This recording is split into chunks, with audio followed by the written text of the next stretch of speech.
વંથલી ઓઝત નદીના કાંઠે આવેલ વાડીએ મરઘા ફાર્મમાં દીપડી ઘૂસી હતી. જૂનાગઢ આરએફઓ સુત્રેજા ટીમ સાથે પહોંચ્યા હતા. વંથલીના ઓઝત નદીના કાંઠે શિકારની શોધમાં મરઘા ફાર્મમાં એક દીપડી ચડી આવી હતી. આથી વન વિભાગને જાણ કરાતા મોડી રાતે વન વિભાગનો સ્ટાફ ઘટના સ્થળે પહોંચ્યો હતો. અમરાપુરથી એનિમલ કેરની રેસ્ક્યુ ટીમને બોલાવાઈ હતી. અપારનાથી વેટરનરી ડોક્ટર અમરાપુર અને તેની ટીમ દ્વારા 1 કલાકની જહેમત બાદ દીપડીને બેભાન કરી રેસ્ક્યુ કરાયો હતો.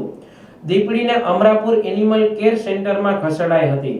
દીપડી પાંજરે પુરાતા સ્થાનિક લોકોએ હાશકારો લીધો હતો. ફોરેસ્ટ ખાતાના વેટરનરી ડોક્ટર અપારનાથી અને ટીમની 1 કલાકની જહેમત બાદ રેસ્ક્યુ કરાયું હતું અને જણાવ્યું હતું કે આ દીપડી 8 થી 9 વર્ષની માદા છે.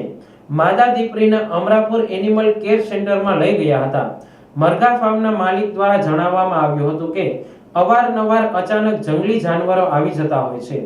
આજે રાત્રિના શિકાર કરવા દીપડી અંદર આવી જતા બહાર નીકળી ન શકતા હાહાકાર મચાવેલ. ત્યારે ફોરેસ્ટ ખાતાની ટીમના RFO Sutreja, PS Sondarva, CM Chauhan, Vadher forest guard Kalubhai, Chandresh અને રવિ ટ્રેકર, અપારનાથી વેટરનરી ડોક્ટર અમરાપુર અને તેની ટીમ દ્વારા 1 કલાકની જહેમત બાદ રેસ્ક્યુ કરવામાં આવ્યું હતું.